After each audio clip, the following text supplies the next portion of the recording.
closing the gap for the back of the pack, and she's coming into the final furlong. Sweet Whiskey Classic Point. You bought her a big long shot. Continues to mount a steady challenge on the far outside. She's coming after Classic Point and Sweet Whiskey. Good evening and welcome to Aqueduct Insider as we look at Classic Point winning down at Gulfstream Park. The inside information for none other than Jimmy Jerkins' son of the late Alan Jerkins, Maggie Wolfendale. I'm Richard Migliore. Maggie, pretty emotional scene down there. We got to see Jimmy in the winner's circle. Had to be very touching for him. Yeah, it really did, as well as all the fans who were watching. I think we all were a part of the Jerkins family today, especially. And Jimmy obviously getting emotional. His father, Alan the Chief, trained Classic Point for most of her career. Jimmy's only had her for the last 4 starts here, Richie. And, I mean, he just said, I have to thank her for him for this filly and about a million other things. And that's the truth. Yeah, absolutely. I got actually some goosebumps when he said that and thinking about all that Alan Jerkins has meant to so many people, and kind of fitting that Classic Point would get the money today. Yeah, it really was. And he had a good second with House Rules as well in the Royal Delta, so a good day. I'm sure the Chief is smiling down. I'm sure he is, and both for Joseph Shields, who's longtime patron of Alan Jerkins, now with Jimmy Jerkins. We had a lot of headlines going on today, though, as well, with 3-year-olds in the spotlight, basically. Dortmund working out in California, the undefeated Dortmund, and he worked a good 3 quarters in 12. And I wanted to watch this race, the Lewis, because I thought this showed what kind of a fighter he is, Maggie. He's an incredible horse. I'm really excited about him on this Derby trail. He has the tenacity of an older, grittier 5-year-old, if you will.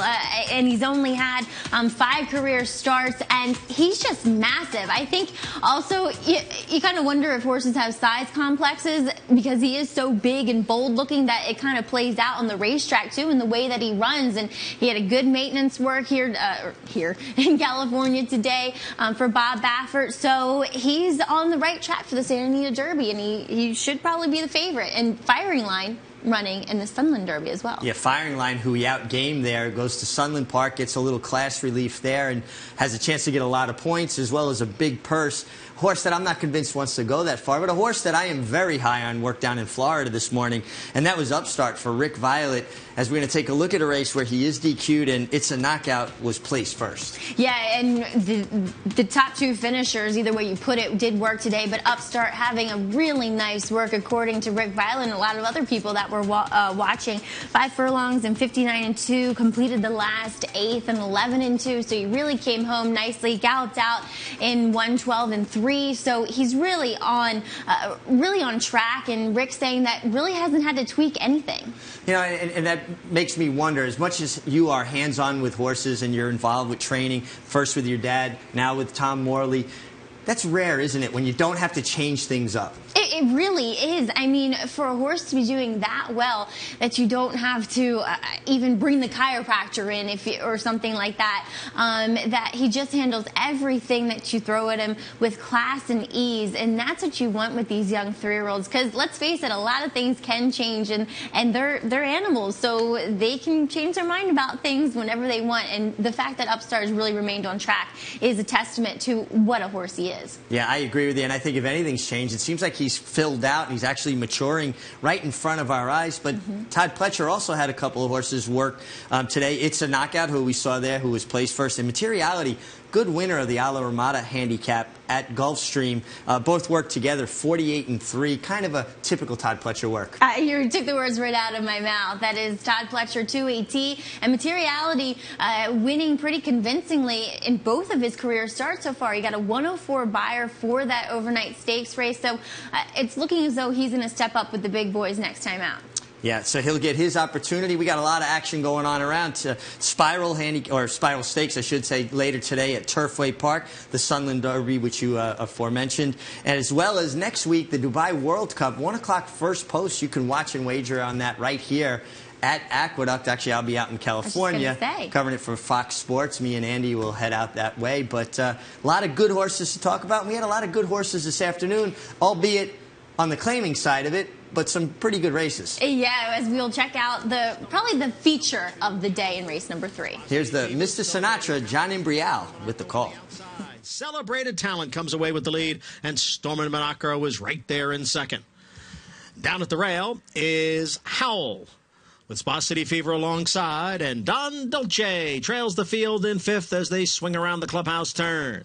Celebrated Talent, 3/4 of a length. Stormin' Monaco is second by 2.5 lengths. Howl, Spa City Fever, they're heads apart third and fourth. And Don Dolce remains at the back. On the backstretch now, Celebrated Talent is the leader here. Celebrated Talent by almost a length over Stormin' Monaco through an opening quarter in 24 seconds. The front two have now opened up 4 lengths on Spa City Fever in third. It's another 3 to Don Dolce and Howl. Approaching the half-mile pole, Celebrated Talent continues to lead Stormin' Monaco. The opening half was running 47-2. It's Celebrated Talent continuing to lead here. Celebrated Talent. On the outside is Stormin' Monaco. Break of 2.5 to Spa City Fever. Farther back, Don Dolce and Howl. And Celebrated Talent is holding on to the lead as they come for the top of the stretch. Stormin' Monaco, Spa City Fever gets in gear now, takes to the outside. 3/4 in 1:11-4. The field is in the stretch. And now it's Stormin' Monaco to take over. Celebrated Talent is back in second. Spa City Fever is all out in third. Then Don Dolce and Howl. Stormin' Monaco with a 6-length lead as they come on down to the finish. Stormin' Monaco the winner. Spa City Fever was second, and it was close for third between Celebrated Talent and Don Dolce. Well, Maggie, this was quite an impressive performance from Stormin' Monaco, who probably was getting a lot of class relief, but boy, he looked like a winner from midway around the far turn. Yeah, I mean, you kind of projected this race looking at it that he should win like this. I mean, you just look at his PPs, it's all stakes races, and most of the time not running that badly. I mean, you go back to this fall into the winter, he was really, really running well, and he faced horses that he wasn't facing in those previous efforts, and it showed here today. And a good win, and David Jacobson, as it also looked to project, had a great day. Yeah, he had a great day. A couple horses really had their running shoes on from the David Jacobson barn, and we'll get to some more action as we also had the Kelly Kip, which named for a horse that Alan Jerkins trained, a super fast sprinter, and we had some sprinters of our own in the fifth. Here's John Embrial with that call. And they're off. NF's Destiny out for the lead. Then it's the gray political farce. Showtime's in between horses, and Dan's Gold on the outside is a close-up fourth. Ducati at the rail in fifth, Classic Salsa alongside in sixth. And Put It Forward runs in seventh. A break of 3, Mr. Masterpiece is eighth. Dash of Dazzle down at the rail runs ninth.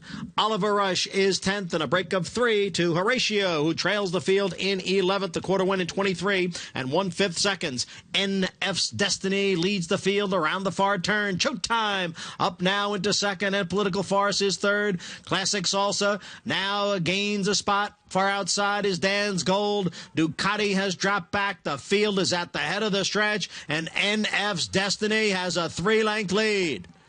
Then it's Showtime in second. Classic Salsa on the outside. Ducati down at the rail, followed by Dan's Gold and Mr. Masterpiece. NF's Destiny with a 4-length lead, and NF's Destiny will score in front-running style. Dan's Gold got second. Then it was Showtime and Mr. Masterpiece. Well, Maggie, NF's Destiny's been in raging form, and he just outran them right from the start. Yeah, he really did. He's a fast horse. He always has been. That has been the way he wants to run races. He got to do it today, gate to wire, for Gustavo Rodriguez and Irad Ortiz. Those two also had pretty good days. Yeah, absolutely. Although I think for his birthday or for Christmas, maybe we should get Irad a rear view mirror. He looked back quite a bit. I know. And actually, we have these full-page prices. Apologize for the last one. We didn't have them, but here are the prices as... Yeah, I'm not going to read them, Maggie, because I'm not good at all those numbers. I think everybody can see that. Yeah, we won't mess with the numbers. We'll just congratulate the connections. Yeah, but NF's Destiny certainly had his running shoes on today. And we've got our running shoes on, too, as we're going to take our first time out. We'll be back with a lot more racing action here on Insider.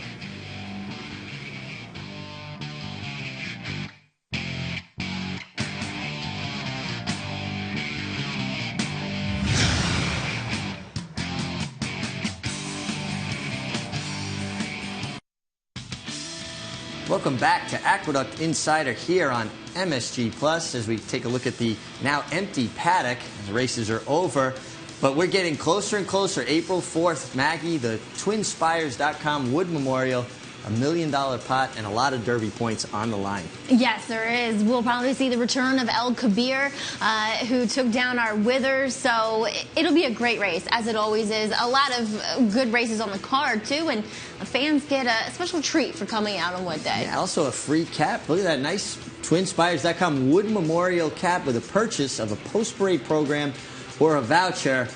That's a nice looking hat. I'm actually going to have to bug the guys in marketing to get me one of those. Yeah, and then people will bug you for the hat now that you said that. Yeah, well, I'm not going to show it until Wood Memorial Day for sure. But we got more racing action to get to. We got to get to the 8th race, going 2 turns, the Stud Muffin. Here's John Embrial with the call. Read the byline. Heads out for the early lead. Conspiracy came away racing in second. Village Warrior down at the rail. Cease now moves up from the outside. Then it's Day's Ride, who's racing in 5th, followed by Wealth to Me and Bimata. The field races into the clubhouse turn, and it's Read the Byline in front, length and a half. Village Warrior now moves up into second with Conspiracy in 3rd and Cease on the outside in 4th. The quarter went in 24 seconds. Read the Byline in front here by almost 2 lengths. Village Warrior second by a length and a half, and Conspiracy in those white blinkers runs in 3rd. Cease on the outside in 4th, and it's Day's Ride in 5th. A break of 2 to the 2 trailers, Wealth to Me and Bimata. They continue along with Read the Byline, holding a 2-length advantage over Village Warrior. Read the Byline ran the half mile in 47 and 4/5 seconds. They approach the far turn now. Read the Byline, still the one to catch. Cease comes through on the inside of Village Warrior. Cease takes second. Village Warrior's alongside. Then it's Conspiracy. Day's Ride comes under a ride in 5th. Day's Ride just 4 lengths from the front. At the back, the 2 grays, Wealth to Me and Bimata. 3/4 went in 1:12 and 4. And it is Read the Byline and Cease, the 2 of them right together in the stretch. Day's Ride is 3rd, and on the outside here comes Bimata, and here comes Wealth to Me down at the rail. Read the Byline, Bimata on the outside. Day's Ride is there. Wealth to Me at the rail. It's wide open inside the 16th pole. It's Bimata, Day's Ride, Wealth to Me. The 3 of them hit the wire together. A 3-way photo finish. Day's Ride in between horses, Bimata on the outside, and Wealth. Maggie, that was about as good a horse race as you're ever going to see. 3 horses and riders giving it their all, and the camera obviously had to separate them, but it was reminiscent of that triple dead heat in the Carter many years ago. Brownie weighed a bit in Bousseau. Yeah, that was way before my time, though. I have seen that photo before. Okay, fair enough. But it was kind of one of those these races, the Stud Muffin, where you didn't want any of these horses to lose because all 3 of them ran great game races. Wealth to Me had to rally up the rail. He actually had to settle for 3rd, even though, I mean, you separated them by nostrils. Yeah, and it was heads up and down the line, and if you looked really close as they hit the wire, the horse in the middle with the yellow blinkers was the winner. That was number 6, Day's Ride. Irad Ortiz got the money. Michael Dubb, and a guy I always talk about, claims horses with a purpose, a reason. I'm sure they spotted this race a long ways out. They had to. They really did. As I'm sure we saw a couple people do that with horses today where they claimed them and had this in their minds when it was announced earlier this year. So Day's Ride, he's had good races, Richie, and then he kind of falls off, and it looks as though Gustavo and his team found the good races with Day's Ride. Well, he picked the right day to have a good race, as the Stud Muffin was an $80,000 purse. Certainly won his purchase price back and then some today. Well, we got to get on to the Caixa Electronica, a great horse that used to run around here, and his name meant cash machine. He certainly was one. Back up to John Embrial with the call. Regulars from the rail, Uptown Boy from the extreme outside, and now Energetico comes on through.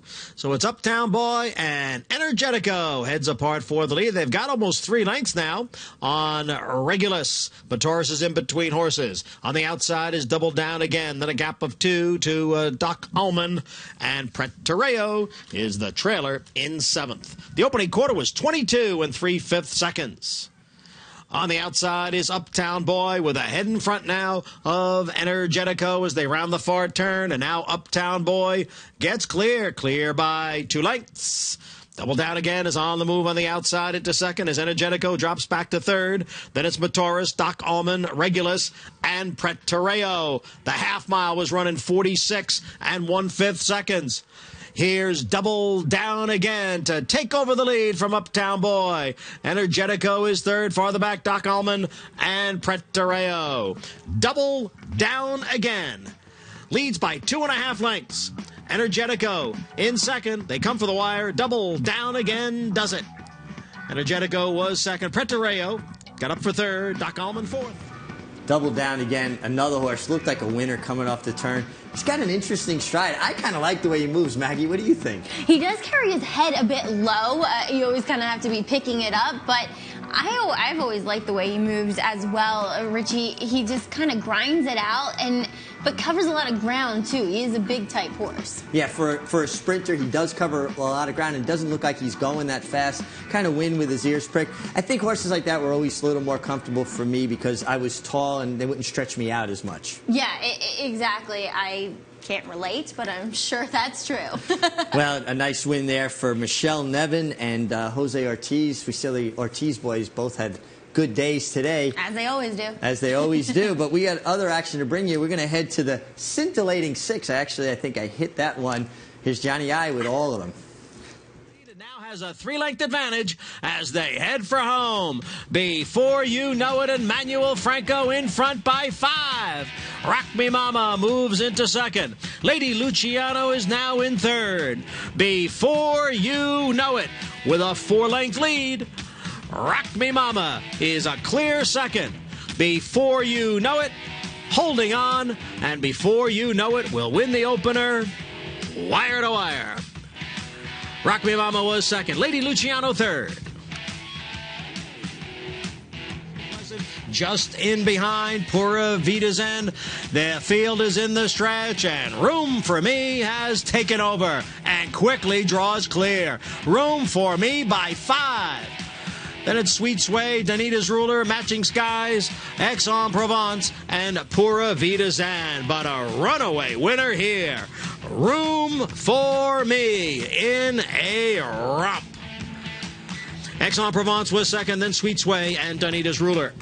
Downy Pink on the outside. La Semana Mama towards the rail. 3/4 up in 1:15 3. And Resentment kicks clear here. Resentment by 3. Pebble Beach Baby has come through down at the rail. Then La Semana Mama. A Pretty Dixie is tailed off. There's a 16th to the wire. It's Resentment trying to hold off Pebble Beach Baby, but Pebble Beach Baby is the stronger horse, and she wins coming up the inside. Resentment was second. Then La Semana Mama and Reckless. The two of them right together at the head of the stretch. Violet Hour on the outside. Casual Elegance down at the rail. Casual Elegance is holding on to a narrow lead here. Then Violet Hour, My Savannah Belle on the outside. Here's Alicia's. Those two are closing, and My Donna Jean out in the middle of the track. There's a 16th to the wire, and here comes My Savannah Belle to take over in deep stretch. My Savannah Belle by 2 at the end. Looked like Here's Delicious got up for second. Bond is alongside, joking down towards the rail. The half in 46 2, and the field is in the stretch. It's Carolinian and Street Shark. Joking is gaining on the outside, and here comes Piquant. It's Piquant and Joking. Carolinian is now in third. Piquant has the lead. Joking is second. Piquant is the winner. Going away at the end. 1 by 3. Joking was second. Ground Force came on for third. In between horses is Stall Walking Dude. 3/4 in 1:13. Tismus digs down at the rail. On the outside is Lucky Lotto. Tismus with something left here. Tismus by 2. Then Lucky Lotto in second. Stall Walking Dude dropped out of it. Successful Brothers on the outside. It's Tismus. Lucky Lotto with one last try. They come for the wire. Tismus does it by a half length. Lucky Lotto second. Farther back, Successful Brothers was third. Maggie, it's a great day of racing, and I've always found it fun when you get these kind of days with, to me, the heart and soul of the game. majority of claiming horses. Yeah, truly. Even though some of our races weren't named after claimers themselves, but even going back and looking at the races and who they were named after brought back great memories of some performances that we saw. And you're right, the claimers are the backbone of this game, so it was really nice to see them at the forefront. They were showcased throughout the day, which they usually don't get to do. And they ran for big purses as well. Yep, and claiming horses, and nobody was in for a tag, so there are no claims today. But we had an interesting horse that was claimed last time out, and we have to go back to race number 7. Piquant comes storming down the middle of the racetrack. Yeah, he did for trainer Richard Stuckloza, who's having a great Aqueduct meet. He picks up his 3rd winner of the meet of the inner track. Picked this one up for $32,000 last time off Gustavo and Rudy Rodriguez. So therefore, they're not easy guys to improve him off of. But he won very nicely, going away out of that 12 hole. Yeah, and claimed for $32,000 last time, just won a $70,000 pot. Another horse made his purchase price and then some. Jockey standings, not too much change up on top. Jose Ortiz, 75 victories. His brother Irad with 66. Manny Franco having a good meet. Had that suspension slowed him down. And Angel Cruz, Junior Alvarado, good column. Yeah, Angel Cruz was actually down in Maryland and won the private terms aboard Bridget's Big Lovey for Jeremiah Englehart. Good for him to get a stake win, as we see David Jacobson holds that 10-victory lead over Linda Rice. Gary Gullo, another man, having a terrific meeting. And nice to see a guy like Gary have as much success as he's been having. Yeah, and he's been playing the claim box. He's been claiming horses, improving them. So it really is good to see that, and they work very hard. David Jacobson leads the owners, and Michael Dubb always up there near the top of the leaderboard. As we're going to head to our final timeout, we'll be right back with more Aqueduct Insider.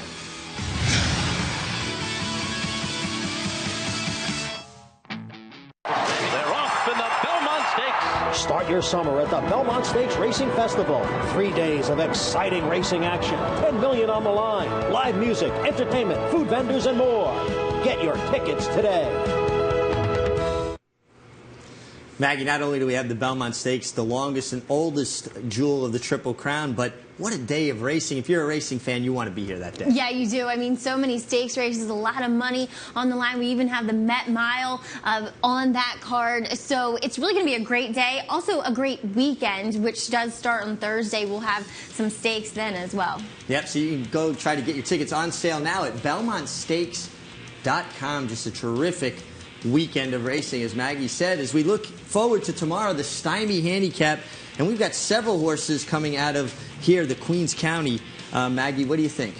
Yeah, we do, as we see Micromanage winning the Queens County 3 back in here. We also see Vijak, who is returning this time around in tomorrow's race, so we'll see how he does. He had a very troubled trip that day. He was kind of blocked behind horses when he wanted to make his run, then had to weave through traffic. So an exciting horse to see coming back to the races. And a few of these horses came right back in the evening attire. Obviously not Vijak, he's coming off a little layoff, but a little different result this time. Yeah, North Slope shipped up. He went from the hot Florida sun to the cold, snowy Aqueduct Oval here. And it was a muddy steel track, Richie. I'm wondering if that helped him out, because sometimes he's a bit of better turf horse. You know, though, I find it interesting. I think he's a horse that's actually improved, and I think he's finally kind of figured it out. Yeah, he has, and he really looked the best he ever has last time. Yeah, and Cousin Steven Chad Brown, who came back off the layoff. And, I mean, he's a horse who does do his best running when forwardly placed, so we'll see how things work out for him tomorrow. But he should be. He should be able to work out a trip. And if that race is any indication, he's really stepped up his game here in 2015. The thing that stands out to me with him is he showed good speed at Parks and ran on. And usually speed doesn't do great at Parks. So if he gets a track that favors that kind of running style, could improve his chances. Yeah, it really could. He's a promising horse for Chad Brown, and one that they've had to kind of niggle with to get to the races, and if he's good, he shows up. Absolutely. Well, let's head right over to the 4th race. We got Maidens going 1 mile and 70 yards, and a horse that's getting some class relief for sure is Dickinson. Yeah, she is, and she will try to stretch things out here.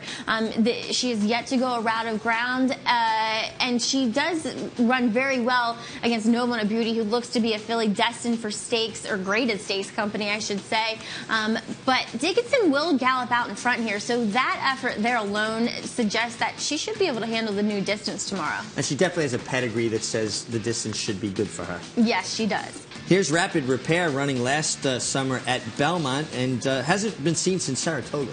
She's a filly I like. They kind of experimented with her on the turf. She didn't run nearly as well the 2 times she was on that surface. Both of her dirt efforts make her very tough, and here we see her finishing second to Chez Julie, who has gone on to be a stakes filly. And we also got Road Not Taken, and you and I both agree on this. We like horses coming out of the warm weather, coming back to the cool weather. What do you think of Road Not Taken? This was a promising effort. She hit the gate. She did not get away well. Then she's under a ride pretty much the entire time. She's next to last year in those very noticeable Klaravich colors. And we'll see her here. She's still under a ride. But the thing I like about her is she never gives up, as we see her very dirtied there, sitting about 5th. Out in the middle of the track. So this was a 6.5 furlong sprint. She gets more ground to run at tomorrow. She looks great coming out of there for Chad Brown. She draws well, too, to the outside. Okay, well, now if I had to put your feet to the fire, and we don't have you down in the paddock as an insider, but the unofficial paddock insider, who would your selection be? Rapid Repair would have been, as I was looking through this card. Belmont doesn't have great numbers coming back off of a layoff, but she's a filly I just really liked as a 2-year-old. I think she comes back in the perfect spot for her 3-year-old debut. And she probably should get a pretty square price. Well, I know somebody else who has a selection in the same race. Let's go to our handicapper insider, Andy Serling. The 4th race on Sunday is a maiden special weight field that is so tough that if we ran it at Belmont or even Saratoga, people would be saying it's a very, very tough race. There are many horses in this race that can win. There will be losers in this race that'll come back and do some good things on the racetrack. It's a race that was redrawn, and it got much, much tougher. Now, Dickinson might be the horse to beat for Kieran McLaughlin stretching out, but there's a lot going on here between All Too Many coming from Florida, Rapid Repair off a layoff for Bill Mott, The Road Not Taken stretching out for Chad Brown after debuting, going short in Florida. All of these horses can win, but I want to take a chance with a horse that the Mig and I did on Trips and Traps, and that is Say Sin Sin. And the Mig will remember this horse well, as she ran extremely well in losing to a heavy, heavy Chad Brown favorite, Alliteration. Horses that have a future. She had trouble at the start, and she had a trip thereafter and ran extremely well to be second. She may be every bit as good, if not better, than the horses we've mentioned, and what she also will be is a better price. I think a value play is the 5 Say Sin Sin in the 4th race on Sunday. Well, you're going to get a good price on that former Trips and Traps graduate there. From Maggie Wolfendale, myself, Richard Migliore. We'll see you right back here tomorrow on MSG+.